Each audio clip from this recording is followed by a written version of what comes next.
أعوذ بالله من الشيطان الرجيم بسم الله الرحمن الرحيم إن الحمد لله نحمده ونستعينه ونستغفره ونؤمن به ونتوكل عليه ونعوذ بالله من شرور أنفسنا ومن سيئات أعمالنا من يهده الله فلا مضل له ومن يضلله فلا هادي له وأشهد أن لا إله إلا الله وأشهد أن محمدا عبده ورسوله اللهم صل على محمد وعلى آل محمد كما صليت على إبراهيم وعلى آل إبراهيم إنك حميد مجيد اللهم بارك على محمد وعلى آل محمد كما باركت على إبراهيم وعلى آل إبراهيم إنك حميد مجيد أعوذ بالله من الشيطان الرجيم بسم الله الرحمن الرحيم يا أيها الذين آمنوا اتقوا الله حق تقاته ولا تموتن إلا وأنتم مسلمون وقال تعالى يا أيها الناس اتقوا ربكم الذي خلقكم من نفس واحدة وخلق منها زوجها وبث منهما رجالا كثيرا ونساء واتقوا الله الذي تساءلون به والأرحام إن الله كان عليكم رقيبا وقال تعالى يا أيها الذين آمنوا اتقوا الله وقولوا قولا سديدا يصلح لكم أعمالكم ويغفر لكم ذنوبكم ومن يطع الله ورسوله فقد فاز فوزا عظيما إن حسن الحديث كتاب الله خير الهدي هدي محمد صلى الله عليه وسلم وشر الأمور محدثاتها كل محدثة بدعة وكل بدعة ضلالة وكل ضلالة في النار ربي اشرح لي صدري ويسر لي أمري واحلل عقدة من لساني يفقهوا قولي. புகழனைத்தும் வல்லநாயன் அல்லாஹ் ஒருவனுக்கே, சாந்தியும் சமாதானமும் நம் பெருமானார் முஹம்மத் ஸல்லல்லாஹு அலைஹி வஸல்லம் அவர்கள் மீதும் அவர்களது குடும்பத்தார்கள் மீதும் அவர்களது உற்ற தோழர்களான சஹாபாக்கள் மீதும் தாபஈன்கள் தபஉ தாபஈன்கள் இன்னும் இந்த மார்க்கத்திற்காக தியாகங்கள் பல புரிந்த மார்க்க மூத்த அறிஞர்கள் அனைவர் மீதும், குறிப்பாக இங்கு வந்திருக்கக்கூடிய நம் அனைவரின் மீதும் இறைவனின் சாந்தியும் சமாதானமும் என்றென்றும் நின்றெழுங்க பிரார்த்தித்தவனாக இந்த உரையை ஆரம்பம் செய்கின்றேன். அன்பார்ந்த அல்லாஹ்வின் நல்லடியார்களே, இஸ்லாமிய சகோதர சகோதரிகளே, உலகத்திலே எண்ணிலடங்காத மனிதர்கள் பிறந்து வாழ்ந்து மரணத்திருக்கிறார்கள். உலகத்து மனிதர்களின் கவனத்தை ஈர்த்த எத்தனையோ மனிதர்கள் நம்மை விட்டு மறைந்து போயிருக்கிறார்கள். ஒவ்வொரு தேசத்திற்கு பின்னும் கொள்கைக்கு பின்னும் ஒருவர் தன்னுடைய வாழ்க்கையை தியாகம் செய்திருப்பார். மக்களும் அவரை மறந்துவிடாமல் இருப்பதற்காக ஒரு நினைவு சின்னத்தை அவருக்காக வைத்திருப்பார்கள். நம் நாட்டிலே விடுதலை போராட்டத்தில் ஈடுபட்டு தேச தந்தை என்று அழைக்கப்படக்கூடிய மகாத்மா காந்தியடிகளுக்கு அவருடைய நினைவை நினைவு கூறக்கூடிய வகையிலே ரூபாய் நோட்டுகளில் அவரது படம் பொறிக்கப்பட்டிருக்கும். இப்படிப்பட்ட பெரிய மனிதர்களுக்கும் மனிதன் என்கிற அந்த முறையில் மறுபக்கம் என்று ஒன்று இருக்கும். ஒரு மனிதனுக்கு ஒரு பக்கத்தில் பார்க்குறதுக்கு நல்லவராக தெரிவார், ஆனால் அவருடைய மனைவி அவருடைய பிள்ளைகளிடத்தில் போய் கேட்டால் தெரியும், அல்லது அவரை நெருங்கியவர்களிடம் கேட்டால் தெரியும், இவரா பார்க்குறதுக்கு தான் இப்படி இருப்பார், ஆனால் இவர் வேறு விதமாக இருப்பார் என்று பதில் சொல்லுவார்கள். ஆக இந்த உலகத்திலே எப்படிப்பட்ட மனிதர்களாக இருந்தாலும் அவர்களுக்கு மறுபக்கம் என்று ஒன்று இருக்கிறது. புரட்டுகிற பக்கமெல்லாம் புனிதத்தை மட்டுமே, தூய்மையை மட்டுமே, அன்பை, கருணையை, இரக்கத்தை மட்டுமே, உயர்வையும் சிறப்பையும் வழிகாட்டுதல்களை மட்டுமே கொண்ட ஒரு மாமனிதரை பற்றி இங்கு நான் கூற ஆசைப்படுகின்றேன். அன்பார்ந்த அல்லாஹுவின் நல்லடியார்களே, இஸ்லாமிய சகோதர சகோதரிகளே, ஒவ்வொரு மனிதனுக்கும் தனி வாழ்க்கை, குடும்ப வாழ்க்கை, பொது வாழ்க்கை என்று 3 வகையான வாழ்க்கைகள் இருக்கும். ஆனால் இந்த எல்லா வகையான 3 வாழ்விலும் உலக மக்களுக்கெல்லாம் ஒரு முன்மாதிரியாக, மிகச்சிறந்த வழிகாட்டுதலாக இருந்த ஒருவரை பற்றி இன்று நான் உங்களிடத்திலே கூற ஆசைப்படுகின்றேன். என்றைக்கும் எவருக்கும் இந்த உலகம் அழியக்கூடிய நாள் வரை உள்ள அனைவருக்கும் வழிகாட்டியாய், முன்மாதிரியாய், ரோல் மாடலாய் வாழ்ந்து காட்டியவர் இந்த மாமனிதர். 1400 ஆண்டுகளுக்கு முன்பு அரேபிய தீபகற்பத்திலே வணக்கத்திற்கு தகுதியும் உரிமையும் படைத்தவன் வல்லநாயன் அல்லாஹுவை தவிர வேறு யாரும் இல்லை. அவன் மட்டுமே வணங்கப்படக்கூடியவன். அவனை மட்டும்தான் வணங்க வேண்டும். அவனுக்கு மட்டுமே கட்டுப்பட்டு அவன் இட்ட கட்டளைகளுக்கு கீழ்ப்படிந்து நடக்க வேண்டும். மனிதனால் தோற்றுவிக்கப்பட்ட சிலைகளையோ, பிரம்மாண்டமான படைப்புகளையோ, மற்ற எதையுமோ, விலங்குகளையோ, மரத்தையோ வணங்கக்கூடாது என்கிற சத்திய சன்மார்க்கத்தின் தூய இஸ்லாமிய தூது செய்தியை எடுத்து இயம்ப வந்தவர் அவர்.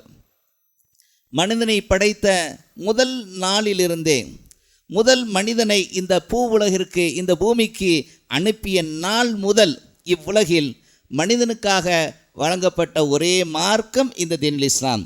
அல்லாஹ் அதனால் தான் இப்படி கூறுவான், இன்ன தீன இந்தல்லாஹில் இஸ்லாம். அல்லாஹ்விடத்திலே ஏற்றுக்கொள்ளப்பட்ட, ஒப்புக்கொள்ளப்பட்ட ஒரே மார்க்கம் எது தெரியுமா? இந்த தீனுல் இஸ்லாம் என்பதாக அல்லாஹ் கூறுகிறான். ஏனென்று சொன்னால் இந்த மார்க்கம் மட்டும்தான் அல்லாஹ்விடத்திலே ஏற்றுக்கொள்ளப்பட்ட மார்க்கம். ஏனென்றால் அவனே இந்த மார்க்கத்தை மக்களுக்கு, மனிதனுக்கு அவனுடைய பலம் மற்றும் பலவீனத்தை அறிந்து தந்திருக்கக்கூடிய ஒரே மார்க்கம். அன்பார்ந்த சகோதரர்களே, முதல் மனிதனாக, முதல் நபியாக ஆதம் அலைஹிஸ்ஸலாம் அவர்களை அல்லாஹ் படைத்தான். ஆதம் அலைஹிஸ்ஸலாம் ஒரு முஸ்லீம். அவரது மார்க்கம் இஸ்லாம். அதன் பின்னர் வந்த எல்லா மக்களுக்கும் அவர்களிலிருந்தே மனித புனிதர்களை, நபிமார்களை, ரசூல்மார்களை அல்லாஹு தாலா தேர்ந்தெடுத்து இந்த மக்களுக்கு வழிகாட்டச் செய்தான். தன் புறத்திலிருந்து புனித வேதங்களை கொடுத்து சத்திய மார்க்கமான தீனுல் இஸ்லாமின் பக்கம் அவர்களை அழைக்கச் செய்தான். யாரிலிருந்து? ஆதம் அலைஹிஸ்ஸலாம் அவர்களிலிருந்து நபி இந்த மாமனிதர் வரை அல்லாஹு தாலா அழைக்கச் செய்தான். நூஹ் அலைஹிஸ்ஸலாம், இப்ராஹிம் அலைஹிஸ்ஸலாம், மூசா அலைஹிஸ்ஸலாம், ஈசா அலைஹிஸ்ஸலாம், இப்படிப்பட்ட நபிமார்களின் வரிசையாக இறுதியாக முத்திரையாக வந்தவர்தான் இந்த மாமனிதர். இறுதி நாள் வரை வாழக்கூடிய மக்களுக்கு, கியாமத் நாள் வரை வாழக்கூடிய மக்களுக்கு வழிகாட்ட வந்த இறுதி தூதர் தான் இந்த மாமனிதர். பிறக்கு முன்பே தந்தையை இழந்தவர், பிறந்து 6 வயதில் தாயையும் இழந்தவர், பாசத்தை கொட்டி வளர்த்த அவர்தம் பாட்டனார் தாத்தா அப்துல் முத்தலிபையும் அவரது 8வது வயதிலேயே அவர் இழந்து விட்டார், அவர் மரணித்து விட்டார். அரேபிய தீபகற்பத்தின் மிக உயர்ந்த குலமான குறைஷியில் அவர்கள் பிறந்தாலும் தனது 8 வயதிற்குள் எல்லா வகையான இழப்புகளையும் சந்தித்து அனாதையாக ஆக்கப்பட்டவர் இந்த மாமனிதர். அதன்பின் அவர்தம் பெரிய தந்தையின் பாதுகாப்பிலே வளர்க்கப்பட்டார்.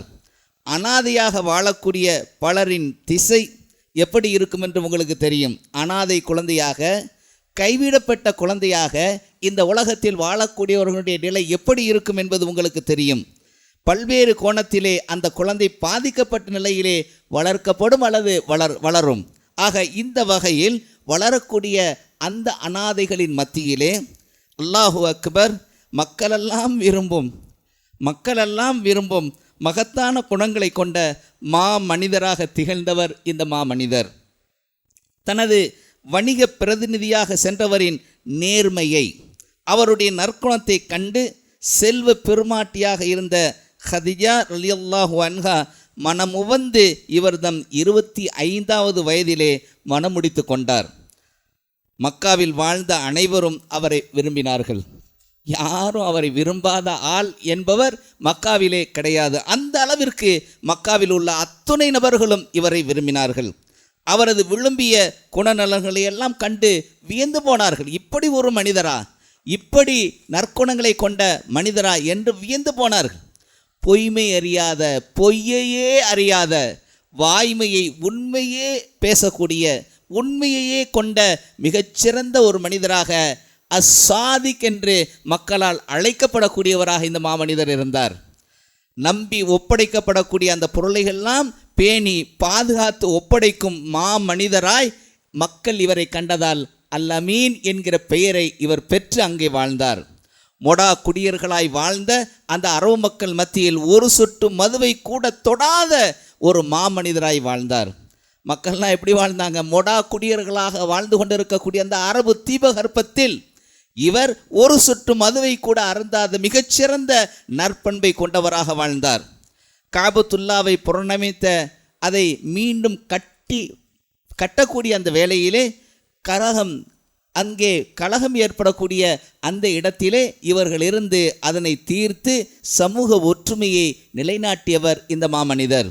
பெரியவர்களின் மீது அன்பு பாராட்டி, ஏழைகளின் மீது உதவி வழங்கி, உறவுகளை பேணி, அண்டை அயலார் மீது நேசம் காட்டி, வழிபோக்கர்கள் மீது பாசம் காட்டி, அனைவர் மீதும் நெருக்கம் காட்டி வாழ்ந்த மாமனிதர் இவர். கல்லையும் மண்ணையும் விண்ணையும் காற்றையும் மற்ற படைப்புகளையும் வணங்கியவர்களை ஏக இறைவனின் பக்கம் அழைக்க அறியாமை மண்டி கிடந்த அந்த மக்களை அறிவின் மார்க்கத்தின் பக்கம் அழைக்க அல்லாஹ் தம்முடைய தூதராக தேர்ந்தெடுத்த அந்த மாமனிதர் தான் இவர். இவர்தான் ரஹ்மத்துல் ஆலமீன், இவர்தான் உஸ்வத்துன் ஹசனா, இவர்தான் ஹாத்தமுன் நபி, இறுதி தூதர் முஹம்மது நபி ஸல்லல்லாஹு அலைஹி வஸல்லம் அவர்கள். அல்லாஹு தாலா இவரை நபியாக தேர்ந்தெடுத்து சூரத்துல் அலக்கினுடைய முதல் 5 வசனங்கள், இக்ரா பிஸ்மி ரப்பிக்கல் லதி ஹலக் ஹலக்கல் இன்சான மின் அலக் என்று சொல்லக்கூடிய 5 வசனங்களை அல்லாஹ் தந்து தன்னுடைய நபியாக தேர்ந்தெடுத்த இந்த மாமனிதர் முஹம்மது நபி ஸல்லல்லாஹு அலைஹி வஸல்லம் அவர்கள். இறைவனின் மார்க்கத்தின் பக்கம் அழைத்த இவரை அல்லாஹ் இப்படி கூறுகின்றான், வ இன்னக லஅலா ஹுலுகின் அலீம் என்பதாக அல்லாஹு தாலா கூறுகின்றான். என்ன அர்த்தம் தெரியுமா? என்ன அர்த்தம் தெரியுமா? நபியே, நீர் மிகச்சிறந்த நற்குணத்தின் மீது அதன் மேலே இருக்கிறீர், உங்களுக்கு நல்ல மிகச்சிறந்த பண்பு நலன்கள் இருக்கிறது என்று அல்லாஹ் சொல்லி இருந்தால் எல்லோரையும் போல நாம் ஏற்றுக்கொண்டிருக்கலாம். இல்லை, அலா என்கிற வார்த்தையை அல்லாஹ் அங்கே பயன்படுத்துகிறான். என்ன அர்த்தம்? நீங்கள் மிகச்சிறந்த நற்குணத்தின் மேலே இருக்கிறீர். நீங்கள் அந்த அதெல்லாம் சிறுசு, அதுக்கு மேலே அதைவிட உயர்ந்ததாக உங்களுடைய குணங்கள் எல்லாம் இருக்கிறது என்பதாக அல்லாஹ் சிலாகித்து அப்படியே அல்லாஹு தாலா அவர்களை புகழ்ந்து அல்லாஹ் பேசுகிறான். இங்கே எப்படிப்பட்ட வாழ்க்கையை, வாழ்வியல் நடைமுறைகளை இந்த உலகிற்கு வழங்கியிருக்கிறார்கள் என்பதை அறியக்கூடிய அத்துணை பேரும் அதிசயித்து போய்விடுவார்கள்.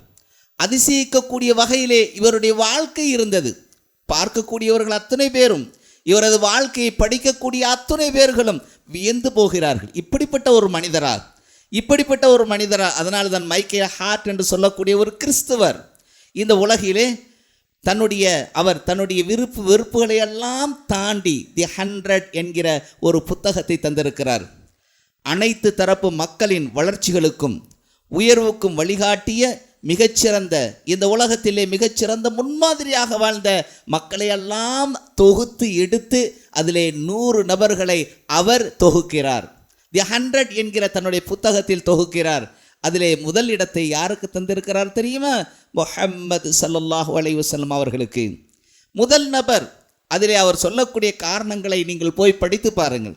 தி 100 என்கிற புத்தகத்தை எடுத்து ஏன் நான் இந்த முஹம்மதுவை முதல் நபராக, முதன்மையானவராக நான் தேர்ந்தெடுத்தேன் என்பதை அவர் அந்த புத்தகத்திலே விளக்குகிறார். போய் படித்து பாருங்கள். ஆக நபி ஸல்லல்லாஹு அலைஹி வஸல்லம் அவர்கள் இந்த அளவுக்கு அல்லாஹு தாலா அவரை மேன்மைப்படுத்தினான். ஆனால் அவர்கள் இந்த உலகிலே நபியாக தேர்ந்தெடுக்கப்பட்டார்கள். எதற்காக? நபி ஸல்லல்லாஹு அலைஹி வஸல்லம் அவர்கள் கூறுகிறார்கள், நான் நரகின் படுகுழியில் தள்ள இருந்த அந்த மக்களின் இடுப்பை பிடித்து இழுத்து சொர்க்கத்தின் பக்கம் அழைப்பதற்காக அல்லாஹ் என்னை அனுப்பியிருக்கிறான். நம்ம எல்லாம் அந்த நரக படுகொலியிலிருந்து சொர்க்கத்தின் பக்கம் அழைப்பதற்காக வந்தவர் தான் இந்த நபி முஹம்மது ஸல்லல்லாஹு அலைஹி வஸல்லம் அவர்கள். அல்லாஹ் கூறுகின்றான், லகத் கான லக்கும் ஃபீ ரசூலுல்லாஹி உஸ்வத்துன் ஹஸனா, நிச்சயமாக உங்களுக்கு உங்களுடைய தூதரிடத்திலே மிகச்சிறந்த முன்மாதிரி இருக்கிறது. ஆம் அன்பார்ந்த சகோதரர்களே, அல்லாஹு தாலா அதனால் தான் இப்படி சொல்லுவான், அதாவது வகதாலிக ஜஅல்நாக்கும் உம்மத்தன் வஸத்தன் லிதகூனு ஷுஹதா அலன்னாஸ் வயகுன ரசூலு அலைக்கும் ஷஹீதா. என்ன ஒரு அருமையான வார்த்தை தெரியுமா? ஏன் நீங்கள் உம்மத்தன் வஸதா, ஒரு நடுநிலையான சமுதாயம் தெரியுமா என்று அல்லாஹு தாலா அதற்கான இலக்கணத்தை தருகிறான். என்ன இலக்கணம் தெரியுமா? எப்படி உங்களுடைய நபி முஹம்மது ஸல்லல்லாஹு அலைஹி வஸல்லம் அவர்கள் உங்களுக்கு முன்மாதிரியாக இருந்து வழிகாட்டி சென்றிருக்கிறார்களோ, வாழ்ந்து காட்டி சென்றிருக்கிறார்களோ, வாழ்ந்து அதையெல்லாம் உங்களை வாழ வேண்டும் என்கிற நடைமுறையை தந்து சென்றிருக்கிறார்களோ, அதன் அடிப்படையில் நீங்கள் மற்ற மக்களுக்கு அதே போல எப்படி உங்களுடைய முஹம்மது நபி ஸல்லல்லாஹு அலைஹி வஸல்லம் அவர்கள் உங்களுக்கு இருந்தார்களோ அதே போல மற்ற மக்களுக்கு நீங்கள் முன்மாதிரியாக இருக்கத்தான் அவர்களுக்கு அதே அடிப்படையில் லைக் முஹம்மது ஸல்லல்லாஹு அலைஹி வஸல்லம், you should be role model to all others like prophet Muhammad ஸல்லல்லாஹு அலைஹி வஸல்லம் என்று அல்லாஹ் அந்த ஆயத்திலே குறிப்பிடுகிறான். அதற்காகத்தான் உங்களை உம்மத்தின் வசத்தனாக ஆக்கி வைத்திருக்கிறான். அன்பார்ந்த சகோதரர்களே, எவ்வளவு அழகான நடைமுறைகளை நமக்கு வாழ கற்றுக் கொடுத்திருக்கிறார்கள். அன்பார்ந்த சகோதரர்களே, நபித்துவம் கிடைத்த 40வது வயதிலிருந்து 63வது வயது வரை 23 ஆண்டுகள் 23 இயர்ஸ் மனிதர்களுக்கு மிகச்சிறந்த முன்மாதிரியை, ரோல் மாடலை உலகம் முடியக்கூடிய நாள் வரை, உலகம் முடியக்கூடிய அந்த நாள் வரை அனைத்து மனிதர்களுக்கும் அழகிய முன்மாதிரியை வழங்கி இங்கிருந்து மறைந்திருக்கிறார்கள். மிகச்சிறந்த தகப்பனாக, இரத்தபந்த உறவுகளை பேணிய மகத்தான ஒரு மனிதனாக, ஒவ்வொரு நாளின் பல்வேறு நிகழ்வுகளும் எப்படி கழிய வேண்டும் என்பதற்கு வழிகாட்டியாக, உண்ணக்கூடிய, உடுத்தக்கூடிய, பெற்றோர்களுடன் நடந்து கொள்ளக்கூடிய, வியாபாரம் நடத்தக்கூடிய, எண்ணிலடங்கா விவகாரங்களின் விளக்கமாக, கணவராக, போர் தளபதியாக, தலைவராக, வியாபாரியாக, பொருளாதார வல்லுநராக வாழ்ந்திருக்கிறார்கள் இந்த முஹம்மது நபி ஸல்லல்லாஹு அலைஹி வஸல்லம் அவர்கள். பெண்ணை உயிரோடு புதைத்த அந்த அரபிய தீபகற்பத்தில், அந்த காலத்தில் பெண்மையின் சிறப்பையும் உயர்வையும் எடுத்து எம்பி அவர்களுக்கு கண்ணியம் வழங்கியவர்கள் இந்த மாமனிதர் முஹம்மது நபி ஸல்லல்லாஹு அலைஹி வஸல்லம் அவர்கள். போக பொருளாக வாழ்ந்த அந்த பெண்களை தியாக செம்மல்களாக ஆக்கியவர்கள். அதனால்தான் சுமையா ரலியல்லாஹு அன்ஹா அவர்கள் நபி ஸல்லல்லாஹு அலைஹி வஸல்லம் அவர்கள் கொண்டு வந்த அந்த மார்க்கத்திற்காக, இந்த சத்திய தீனுக்காக தன்னுடைய இன்னுயிரை அவர்கள் மாய்த்து கொண்டார்கள். சுமையா ரலியல்லாஹு அன்ஹா அவர்கள் நபி ஸல்லல்லாஹு அலைஹி வஸல்லம் கொண்டு வந்த இந்த தீனுக்காக முதலில் ஷஹீதானவர்கள் இந்த சுமையா. அந்த தியாகத்தினுடைய முதல் அடையாளமே அந்த பெண்மைதான். அன்பார்ந்த சகோதரர்களே, தாயின் பெருமையை, மனைவியின் அருமையை, மகளின் அன்பை உலகுக்கு உணர்த்தி அவர்களுக்கு சொத்திலும் பங்கு வழங்கியவர்கள் நபி ஸல்லல்லாஹு அலைஹி வஸல்லம். அல்லாஹ்வுடைய கட்டளையின் அடிப்படையில் மதுவின் போதையில் வாழ்ந்த அந்த மக்களை அதிலிருந்து மீட்டு அதை தொடாத, அதை தொட்டு பார்க்காத தூய்மையான சமுதாயத்தை உருவாக்கியவர்கள் இந்த முஹம்மது நபி ஸல்லல்லாஹு அலைஹி வஸல்லம் அவர்கள். மது பீப்பாய்களை எல்லாம் மதினாவின் வீதிகளில் விழுந்து அவற்றையெல்லாம் உடைத்து ஒழித்து நாசமாக்கிய ஒரு நபர்களாக அந்த சஹாபாக்களை அல்லாஹ்வுடைய கட்டளை கொண்டு மாற்றியவர்கள் இந்த முஹம்மது நபி ஸல்லல்லாஹு அலைஹி வஸல்லம் அவர்கள். விபச்சாரத்திலே மூழ்கி இருந்தவர்களை எல்லாம் சத்திய மார்க்கத்தில் இணைத்த பிறகு அந்த தவறை தவறிப்போய் அதை வேண்டுமென்று செய்தாலும் கூட அல்லது தெரியாமல் செய்து கொண்டாலும் சரியே, அவர்கள் விபச்சாரம் இது ஹராம் என்கிற ரீதியிலே விபச்சாரத்தை செய்துவிட்டேன் யா ரசூலுல்லாஹ் என்று நபி ஸல்லல்லாஹு அலைஹி வஸல்லம் அவர்களுடைய சமூகத்திலே ஆஜராகி, யா ரசூலுல்லாஹ் நான் தப்பழைத்து விட்டேன், என்னை தண்டித்து விடுங்கள் என்று அல்லாஹுக்கு பயந்து தன்னுடைய வாழ்க்கையை வாழக்கூடியவர்களாக மாற்றியவர்கள் இந்த நபி முஹம்மது ஸல்லல்லாஹு அலைஹி வஸல்லம் அவர்கள். வணக்க வழிபாடுகளிலே நிர்வாணமாக விசிலடித்து கொண்டு வாழ்ந்த அந்த அஞ்ஞான உலகத்தை, அந்த விவரமில்லாத அறியாமை காலத்தில் இருந்த அந்த மக்களை மிகச்சிறந்த ஆன்மீக வாழ்வின் பக்கம் இந்த நபி முஹம்மது ஸல்லல்லாஹு அலைஹி வஸல்லம் அவர்கள் மாற்றினார்கள். ஆன்மீகம் என்றாலே மக்களை மாக்களாக மாற்றி மத குருமார்களை எல்லாம் இறைவனின் அந்தஸ்துக்கு உயர்த்தி அவர்கள் அடித்த கொட்டத்தினை எல்லாம் முடித்தவர்கள் நம்முடைய நபி முஹம்மது ஸல்லல்லாஹு அலைஹி வஸல்லம் அவர்கள். இந்த முஹம்மது ஸல்லல்லாஹு அலைஹி வஸல்லம் அவர்களைத்தான் இந்த பூமி பந்தில் 1/3 மக்கள் முஹம்மது நபி ஸல்லல்லாஹு அலைஹி வஸல்லம் அவர்களை தன்னுடைய உயிரையும் விட அதிகமாக நேசிக்கக்கூடியவர்களாக இருந்து கொண்டிருக்கிறார்கள். அவர்களின் பெயரை முஹம்மத் என்கிற இந்த பெயரை அதிகமான மக்கள், உலகத்திலேயே அதிகமான மக்கள் இந்த பெயரைத்தான் கொண்டிருக்கிறார்கள். அந்த பெயர்தான் முஹம்மத் என்பதாக இருந்து கொண்டிருக்கிறது. இவரது பெயரை ஒவ்வொரு மஸ்ஜிதிலும் அஷ்ஹது அன்ன முஹம்மதர் ரசூலுல்லாஹ் என்கிற ரீதியிலே ஒலித்து கொண்டிருக்கிறது. இவர்களுடைய பெயர் மறுமை நாள் வரை ஒலித்து கொண்டிருக்கும். அன்பார்ந்த சகோதரர்களே, இன்றும் கூட இந்த மார்க்கத்தின் பக்கம் அலையாக மொத்தமாக கூட்டமாக மக்கள் முஹம்மது நபி ஸல்லல்லாஹு அலைஹி வஸல்லம் அவர்கள் வழிமுறையை பின்பற்ற வந்த வண்ணம் இருந்து கொண்டு இருக்கிறார்கள். இந்த தீனினுடைய நாயகராக இருக்கக்கூடிய முஹம்மது நபி ஸல்லல்லாஹு அலைஹி வஸல்லம் அவர்களை குறை காண அவர்களுடைய வாழ்க்கையின் பக்கத்தை புரட்டிய அந்த மனிதர்கள் எல்லாம் அந்த பக்கத்திலே இருந்த உண்மையை அறிந்து தெரிந்து தெளிந்து இதுதான் சத்திய மார்க்கம் என்று அந்த மார்க்கத்திலே இணைந்து கொண்டு இருக்கிறார்கள் இன்று இருக்கக்கூடிய மக்கள். அன்பார்ந்த சகோதரர்களே, நாமெல்லாம் அந்த மண்ணிலிருந்து வந்தவர்களா அல்லது அந்த மண்ணில் இருக்கக்கூடிய அந்த செய்திகளை சுமந்தவர்களாக நாம் இங்கே வந்தவர்களா? இல்லையே. அன்பார்ந்த சகோதரர்களே, இந்த சத்திய பாதையை, இந்த தீனுல் இஸ்லாத்தை, அதன் பக்கம் சத்தியத்தின் அந்த தூதின் பக்கம் நம்முடைய உள்ளத்தை கொள்ளை கொண்டு அல்லவா இந்த மார்க்கத்தில் இணைந்தவர்களாக நாம் இங்கேயே பிறந்து வளர்ந்து அந்த மார்க்கத்தின் அங்கத்தினர்களாக நாம் இருந்து கொண்டு இருக்கிறோம். ஆகவே அன்பார்ந்த சகோதரர்களே, இங்கே மதமாற்றம் நடக்கவில்லை, இங்கே மனமாற்றம் நடந்தது. இந்த சத்தியத்தின் செய்திகளை அறிந்து தெளிந்து உணர்ந்து இதுதான் உண்மையான மார்க்கம் என்கிற அந்த உள்ளத்தின் அந்த ஆசையினால், உள்ளத்தின் அந்த வேகத்தினால் இந்த மார்க்கத்தை ஏற்று இந்த சத்திய மார்க்கத்தின் அங்கத்தினர்களாக முஸ்லிம்களாக நாம் இன்று வாழ்ந்து கொண்டு இருக்கிறோம். இதெல்லாம் நபி ஸல்லல்லாஹு அலைஹி வஸல்லம் அவர்களுடைய இந்த வாழ்வியல் நடைமுறை. அன்பார்ந்த சகோதரர்களே, தன்னுடைய உயிரை விட நபி ஸல்லல்லாஹு அலைஹி வஸல்லம் அவர்களை நேசிக்கக்கூடியவர்களாக நாம் இருந்து கொண்டு இருக்கிறோம். அல்லாஹ் குர்ஆனிலே கூறுகின்றான், வமா அர்சல்னாக இல்லா ரஹ்மத்தில் லில் ஆலமீன். என்ன அர்த்தம்? நபியே, உம்மை நாம் உலக மக்களுக்கோர் ஒரு அருள் கொடையாக ரஹ்மத்தாக நாம் அனுப்பியிருக்கிறோம் என்பதாக அல்லாஹு தஆலா குர்ஆனிலே கூறுகின்றான். நபி ஸல்லல்லாஹு அலைஹி வஸல்லம் அவர்களுடைய அந்த பண்பு நலன்களை எல்லாம் கேட்கிற போது, அதனையெல்லாம் படிக்கிற போது, அதையெல்லாம் அந்த பயான்களிலே கேட்கிற போது இப்படி ஒரு மனிதரா என்று சிலாகித்து போகக்கூடிய அளவுக்கு நம்முடைய நிலைமை இருக்கிறது. அன்பார்ந்த சகோதரர்களே, யாருமே படிக்கக்கூடியவர்கள் நாமெல்லாம் இன்று ஹதீஸ் குர்ஆன் ஹதீஸ் என்று பேசக்கூடிய மக்களை பார்க்கிறோம். ஆனால் அந்த குர்ஆனோடு இந்த ஹதீஸுக்கு விளக்கமாக வாழ்ந்த, அந்த ஹதீஸையே தன்னுடைய அந்த வாழ்க்கையின் அந்த பகுதியாக குர்ஆனுக்கு விளக்கமாக வாழ்ந்து காட்டிய நபி ஸல்லல்லாஹு அலைஹி வஸல்லம் அவர்களுடைய வாழ்க்கை வரலாற்றை தெரியாதவர்களாக இருந்து கொண்டு இருக்கிறோம். என்ன ஒரு அருமையான மனிதன்! தாயிஃபுக்கு போகிறாங்க.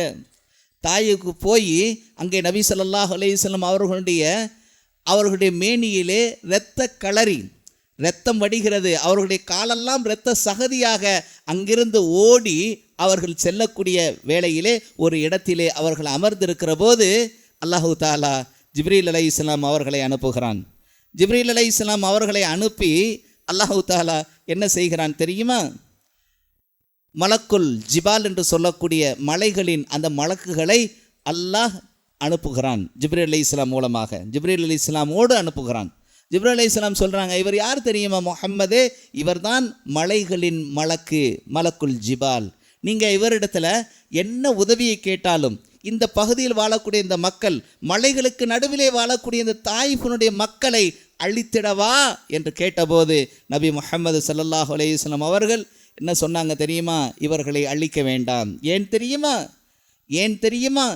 இவர்களினுடைய சந்ததியில் வரக்கூடியவர்கள் இந்த சத்திய மார்க்கத்தை ஏற்று நடக்கக்கூடியவர்களாக இருப்பார்கள் என்பதில் நான் என்ன செய்கிறேன், நான் ஆதரவு வைக்கிறேன் என்பதாக நபி ஸல்லல்லாஹு அலைஹி வஸல்லம் சொன்னாங்க. அந்த அடிப்படையிலே நம்மீது அவ்வளவு நேசம், எவ்வளவு நேசம் என்பதை சொல்லவே முடியாது. அந்த அளவுக்கு நேசம் வைத்த ஒரு மனிதர், மிகச்சிறந்த மனிதர் நம்முடைய நபி ஹாத்தமுன் நபி ரஹ்மத்துல் ஆலமீன் உஸ்வத்துன் ஹசனா இருந்திருக்கிறார்கள் என்ற செய்தியை கேட்டாலே அல்லாஹு அக்பர். அந்த தாயிஃபில் தான் நபி முஹம்மது ஸல்லல்லாஹு அலைஹி வஸல்லம் அவங்க துவா கேட்குறாங்க. மக்களால் விரட்டி அடிக்கப்பட்ட அந்த நேரத்திலே நபி முஹம்மது ஸல்லல்லாஹு அலைஹி வஸல்லம் அவங்க அல்லாஹ்ட்ட கேட்குறாங்க, யா அல்லாஹ் என்னுடைய ஆற்றல் குறைவையும். நாம் இப்படி தான் துவா கேட்கணும். இது நபி ஸல்லல்லாஹு அலைஹி வஸல்லம் வழிமுறை. நபி ஸல்லல்லாஹு அலைஹி சொல்கிறாங்க, தாய் மக்கள் அடித்து அப்படியே நொறுக்கி இரத்த கலரியாக அனுப்புகிறாங்க. வந்தவங்க இவர்களை இவர்களை நான் சபிக்கிறேன், இவர்களை அதாக்கிவிடு இதாக்கிவிடு என்றெல்லாம் கேட்கல. மலக்குல் ஜிபால் வந்து கேட்குற போது இவர்களை அழித்து விடாதே என்று அவர்கள் மீது நம்பிக்கை வைக்கிறாங்க. அவங்க கேட்ட துவாவுடைய ஒரு பகுதியை நான் உங்களுக்கு சொல்கிறேன். யா அல்லாஹ் என்னுடைய ஆற்றல் குறைவையும் என்னுடைய திறமை குறைவையும் நான் மக்களிடத்திலே மதிப்பின்றி இருப்பதையும் உன்னிடத்திலே முறையிடுகிறேன். அவங்க என்ன சொல்லலை, இந்த மக்கள்லாம் மோசமானவங்க, என்னை அடிச்சிட்டாங்க, என்னை நொறுக்கிட்டாங்க, யா அல்லாஹ் இவர்களை நீ அழித்து விடு கேட்கல. என்ன ஒரு கருணை. கேட்குறாங்க, என்னுடைய ஆற்றல் குறைவையும் என்னுடைய திறமை குறைவையும் நான் மக்கள் மத்தியிலே மதிப்பிழந்து நிற்பதையும் உன்னிடத்திலே முறையிடுகிறேன். கருணையாளர்களுக்கெல்லாம் கருணையாளனை யார் ரஹ்மர் ராஹிமீன், கருணையாளர்களுக்கெல்லாம் மிகப்பெரிய கருணையாளனே, நீதான் எளியோர்களை காக்கக்கூடியவன். நபி ஸல்லல்லாஹு அலைஹி வஸல்லம் எப்படி துவா கேட்குறாங்க பாருங்க. நீதான் எளியோர்களை காக்கக்கூடியவன், நீதான் என்னையும் காக்கக்கூடியவன். நபி ஸல்லல்லாஹு அலைஹி வஸல்லம் சொல்கிறாங்க, நீதான் என்னையும் காக்கக்கூடியவன், நீ என்னை யாரிடத்தில் ஒப்படைக்கிற? யா அல்லாஹ் நீ என்னை யாரிடத்தில் ஒப்படைக்கிற? நீ என்னை கண்டு முகத்தை கடுகெடுக்கக்கூடிய அந்நியனிடமா பகைவனிடமா? என்னை பார்த்தாலே முகத்தை கடுகு இருக்கிறாங்களே அவர்களிடமா என்ன ஒப்படைக்கிற? அல்லது என்னுடைய காரியத்தை அவர்களின் பக்கம் ஒப்படைக்கக்கூடிய அந்த எதிரியின் பக்கமா? என் மீது நீ கோபம் கொள்ளாதிருந்தால் நான் இதை எந்த விதமான கவலையும் கஷ்டமும் நான் இதிலிருந்து படமாட்டேன். இது எனக்கு ஒன்று இல்லைன்னு நீ நினச்சினா, எனக்கு கோபம் இல்லாமல் இருந்துச்சுன்னா, என் மேலே கோபம் இல்லைன்னா இதெல்லாம் நான் சகித்துக்கிறேன். ஆனாலும் கூட உன்னிடத்திலே நான் ஆறுதல் வைக்கிறேன் என்பதாக நபி ஸல்லல்லாஹு அலைஹி வஸல்லம் துவா கேட்டிருக்காங்க. அந்த சோதரர்களே, என்ன ஒரு துவா! நபி ஸல்லல்லாஹு அலைஹி வஸல்லம் நம்மீது அப்படியே அன்பையும் பாசத்தையும் கொட்டிய வண்ணம் இருந்தவர்கள் இந்த நபி முஹம்மது ஸல்லல்லாஹு அலைஹி வஸல்லம். நபி ஸல்லல்லாஹு அலைஹி வஸல்லம் அவங்க ஒரு நாள் தொழுகையில் நிற்கிறாங்க. அந்த தொழுகையிலே துவா கேட்குறாங்க. அந்த நேரத்தில் ஓதக்கூடிய ஆயத்து இது, ரப்பி இன்னஹுன்ன அல்லல்ன கசீரம் மினன் நாஸ் ஃபமன் தபிஅனி ஃபஇன்னஹு மின்னி வமன் அசானி ஃபஇன்னக கஃபூருர் ரஹீம். முதல்ல இப்ராஹிம் அலைஹிஸ்ஸலாம் அவங்க சொன்ன அந்த துவா, என்னுடைய இரட்சகனே, நிச்சயமாக இந்த சிலைகள் பெரும்பாலான மக்களை வழிகெடுத்து விட்டன. எனவே எவர்கள் என்னை பின்பற்றுகிறார்களோ நிச்சயமாக அவர்கள்தான் என்னை சார்ந்தோர்கள் ஆவார்கள். யார் எனக்கு மாறு செய்தாரோ நிச்சயமாக நீ மிக்க மன்னிப்பவனும் நிகரில்லாத அன்புடையவனும் ஆவாய் என்பதாக அவங்க இப்ராஹிம் அலைஹிஸ்ஸலாம் அவங்க தன்னுடைய கௌமுகளை பற்றி பேசிய அந்த விஷயத்தில் துவா கேட்குறாங்க. அந்த துவாவை அல்லாஹ் குர்ஆனில் சொல்கிறான். அதே போல் ஈசா அலைஹிஸ்ஸலாம் தன்னுடைய கௌமுகளை நோக்கி கௌமுகளுக்காக அல்லாஹ்விடத்தில் செய்த அந்த துவாவையும் அவங்க செய்கிறாங்க. இன் துஅذிபுஹும் ஃபஇன்னஹும் இபாதுக் வ இன் தக்ஃபிர் லஹும் ஃபஇன்னக அன்தல் அஸீஸுல் ஹக்கீம் என்பதாக அடுத்து அந்த துவா செய்கிறான். அவர்களை யா அல்லாஹ், ஈசா அலைஹிஸ்ஸலாம் அவங்க செய்கிறாங்க, யா அல்லாஹ் அவர்களை நீ தண்டித்தால் அவர்கள் உன்னுடைய அடிமைகளே, அவர்களை நீ மன்னித்து விட்டால் நிச்சயமாக நீ அவற்றை மிகைத்தவன். அவங்க என்ன செய்கிறாங்க, நீ தண்டித்தால் அவங்க உன்னுடைய அடியாள் தான், ஆனால் நீ மன்னிக்கக்கூடிய அருளாளனாக இருக்கிறாயே என்று சொல்லிவிட்டு கேட்டுட்டு நபி ஸல்லல்லாஹு அலைஹி வஸல்லம் கையை தூக்குறாங்க.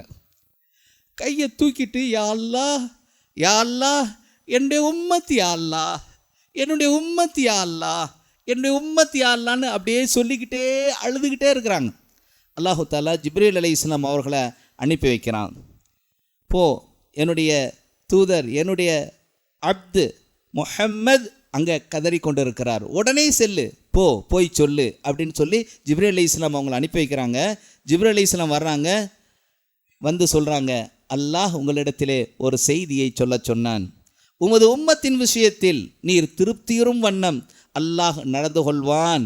நீர் கவலை அடையக்கூடிய வகையில் ஒருபோதும் நடக்க மாட்டான் என்கிற உறுதிமொழியை அல்லாஹ் நம்முடைய நபி ஹாத்தம் நபி முஹம்மது ஸல்லல்லாஹு அலைஹி வஸல்லம் அவங்களிடத்தை கொடுத்துருக்குறான். இன்னும் சொல்கிறதுக்கு நேரம் நிறையா சொல்லிக்கிட்டே போகலாம். நாளை மறுமை நாளில் நபி ஸல்லல்லாஹு அலைஹி வஸல்லம் அவங்க தான் எல்லா நபிமார்கள்ட்டும் போய் கேட்பாங்க. என்னால் முடியாதுன்னு சொல்கிற போது நபி ஸல்லல்லாஹு அலைஹி வஸல்லம் சஜிதால விழுவாங்க. சஜிதால விழுந்து யா அல்லாஹ் இந்த நாளை முடிவுக்கு கொண்டு வா என்று அந்த கியாமத்து நாளின் அந்த நாளை முடிவுக்கு கொண்டு வர சஜிதால விழுந்து அல்லாஹ்விடத்தில் கேட்பாங்க. அல்லாஹ் சில வார்த்தைகளை கற்றுக் கொடுத்து அந்த நாளை முடிவுக்கு கொண்டு வர விசாரணையை ஆரம்பிப்பான். விசாரணை களத்தில் எல்லாரும் வருவாங்க. வந்து அவர்களுடைய அந்த நன்மை தீமைகள் எல்லாம் அங்கே என்ன சொல்லப்படும், அங்கே எல்லாம் எடை போட்டு பார்த்து அவர்கள் நரகவாதி சொர்க்கவாதி என்று தீர்ப்பளிக்கப்பட்டு ஒரு பாலத்தின் மேலே அவர்கள் கடந்து செல்லணும். பாலத்துக்கு கீழே நரகம், பாலத்தை கடந்து சென்றால் சொர்க்கம். அந்த பாலத்தை முதலில் கடக்கக்கூடியவர்கள் யார் தெரியுமா? நபி முஹம்மது ஸல்லல்லாஹு அலைஹி வஸல்லம். அந்த பக்கத்தில் போய் நின்றுக்கிட்டு யா அல்லாஹ் இந்த பாலத்தை என்னுடைய அடியார்களை அழகான முறையில் கடக்க செய்வாயா. ஏன்னா அந்த பாலம் கத்தி கூர்மையை விட ரொம்ப ஷார்ப்பானது, முடியை விட ஹேரை விட ரொம்ப மெலிதானது அங்கே இருக்கும். அந்த பாலத்தின் 2 பக்கங்களும் கம்பி சுருள்கள் அப்படியே சுழட்டி கொண்டிருக்கும். நரகத்தில் பிடிச்சி இழுத்து கீழே போட்டுருவோன்னு நினச்சிக்கிட்டு இருக்கோம். ஆனால் நபி ஸல்லல்லாஹு அலைஹி வஸல்லம் அங்கே நின்று சஜ்தா செஞ்சு அங்கே நின்று சஜ்தாவில் விழுவாங்க, துவா கேட்டுக்கிட்டே இருப்பாங்க. எவ்வளோ நேரம் தெரியுமா? கடைசி ஆள் சொர்க்கம் என்று வாக்களிக்கப்பட்ட தீர்ப்பளிக்கப்பட்ட அந்த நபர் செல்லக்கூடிய வரையில் அங்கே அந்த பாலத்தின் அந்த பகுதியில் நபி ஸல்லல்லாஹு இருப்பாங்க. எவ்வளோ பெரிய ஒரு வேலை. நபி ஸல்லல்லாஹு அலைஹி வஸல்லம் அவர்களுடைய சிபாரிசு ஷஃபாத் நமக்கு கிடைக்கணும்னு சொன்னால் இதெல்லாம் ரொம்ப முக்கியம். அவங்கள பற்றி தெரிஞ்சிருக்கணும். சொர்க்கத்தினுடைய போவாங்க, சொர்க்கத்துக்கு போயிடுவாங்க, யாருக்கும் அங்கே சொர்க்கம் திறந்திருக்காது. அங்கே போன உடனே கேட்பார், போய் சொர்க்கம் திறக்கலையே நீங்கள் யாருன்னு கேட்பாங்க. நான் தான் முஹம்மது. அப்படியா, நீங்கள் வந்தால் மட்டும்தான் சொர்க்கத்தை திறக்க அல்லாஹ் கட்டளையிட்டு இருக்கிறான் என்று சொன்ன உடனே அந்த சொர்க்கம் திறக்கப்படும். நபி ஸல்லல்லாஹு அலைஹி வஸல்லம் சென்றவுடன். அன்பார்ந்த சகோதரர்களே, அது மாத்திரமல்ல, மறுமையில் எல்லாருக்கும் சிபாரிசு நிறையா இருக்கும்.